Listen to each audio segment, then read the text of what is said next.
Hi everybody, I'm Kathy Moffett McDonald, Marketing Director at the Washington State Ski and Snowboard Museum, located up here on Snoqualmie Pass. I'm coming to you live today from our museum, and I look forward to sharing with you a little bit more about the museum. We are a nonprofit museum that was founded and opened just in 2015. We're a fairly new museum. This past year, 2021, was our first year receiving grant money from the Kittitas County Lodging Tax Grant, and we were just thrilled to get that funds. It really helped us to persevere through a tough year and to bring in visitors to the museum, and of course bring in tourists to our region and overnight stays, of course. The museum has really three goals. We want to preserve our snow sports history and educate our visitors about that history and inspire our visitors to continue participating in snow sports throughout their years. And we do get a lot of kids in here, a lot of groups that come and check out the museum. We have a very interactive museum, as I'll show you later. We have an awesome location. We are just over the border of Kittitas County. We're sort of the northern gateway to the county up on Snoqualmie Pass. We're in the Past Life facility, which has three different, has Drew Brew Brewery, which is and Commonwealth Restaurant, and the museum is sandwiched right in the middle. So we get a lot of cross traffic between the brewery and the restaurant, and our museum is free to enter, and we're open currently Saturdays and Sundays from 12 to 5, staffed by volunteers. We have one full-time paid staff member, and the rest are volunteers. We have an amazing board of directors, including Deb Armstrong, gold medal winner from Sarajevo in 1984, but a lot of you guys know her. And I look forward to sharing you a little bit more about the museum and telling you a little bit more about us. Thank you. How do we capture attendance up here? We capture every single person that walks in the museum. Our volunteers are keeping a tally with a little clicker and asking and interacting with every single guest that comes in here. We're a small museum, so we find out where people are from, if they're staying overnight, what zip codes they're from, so we have a really good way of tracking. It's an international audience of people from all over the world, all over the Washington state, all over the United States, really. People are attracted to the museum. It's bright. It's it's new. It's doesn't look like a bunch of old junk. It's a really interactive, great museum, and so people want to come in and check it out, and they're thrilled to hear that it's free and that they can come in and ask questions and engage with our volunteers. So we have a really great way of tracking where people are from, and we know that about 90% of our guests are from outside Kittitas County and travel from more than 50 miles away. Why would someone travel up to our museum? Well, first of all, the museum is just an hour outside of Seattle. And so if you're up here to ski or hike in the mountains, maybe grab a beer at the award-winning Drew Brew, we are just right next door. So we are an added bonus of culture and history up here in the mountains, and that's a really enticing thing for people up here.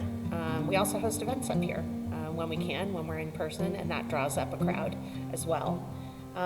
And we support the county as much as possible. We're both a museum, but we're also a destination for tourists to get information about the local area. We are a great supporter of the CAMA group, and in fact I am the new webmaster for the CAMA organization and trying to move that forward a little bit myself. We worked closely with the Chamber this year to get ourselves involved with the Central Washington Outdoor website and get ourselves more plugged in with things going on in the county. In terms of our marketing this past year's successes, we increased our social media presence on Instagram and Facebook, and did a lot of advertising on Facebook. That's where we spent most of our dollars, and to great success. We were heavily trafficked this summer. Our previous attendance, we've exceeded previous attendance levels this past summer, which was amazing, considering we were closed for so long due to the pandemic.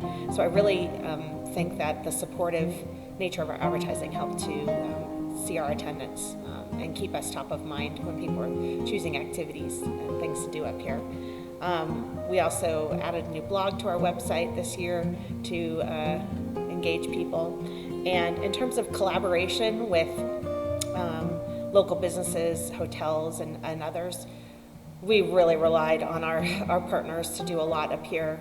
We do a lot with Drew Brew next door. We did an awesome scavenger hunt with them this past summer to engage folks.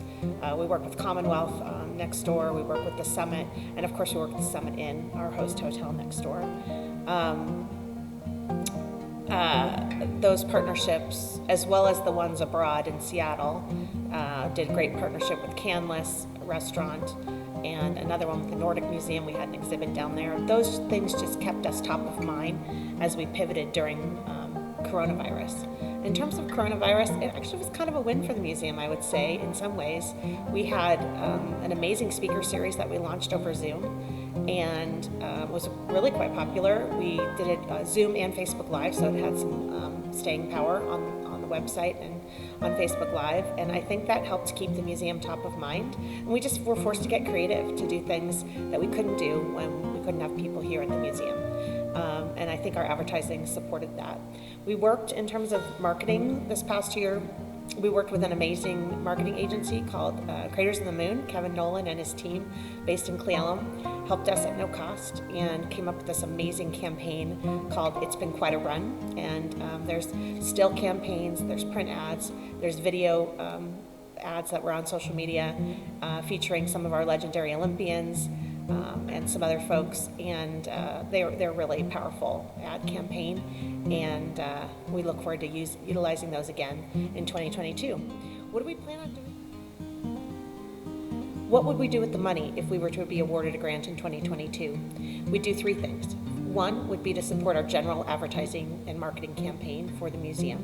Second would be to support our new snowboarding exhibit, which is in progress right now and features an incredible film about the history of snowboarding. And then third would be to support our in-person events, should we be able to have them in 2022.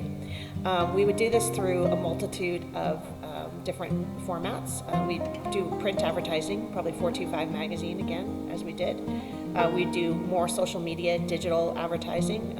We did Facebook last year, probably add Instagram and maybe some other folks. We would like to add OTT or streamed media advertising to our campaign, and that's advertising that's on Netflix and Hulu, and it's very targeted, and we're really excited about that. I have a sample of our OTT advertising that I'll show you at the end, and we'd like to do some television advertising. Our media advisor is suggesting that we do evening magazine or something like that to bring up and showcase what we have to offer up here at the museum. So that would be our plan for the year. We would also probably do some website updates and some other broad marketing collateral as well, print collateral. So that would be our plan, and we would be so grateful to receive funds again this year. And we thank you so much for listening to this presentation and look forward to talking with you again soon. Thanks so much.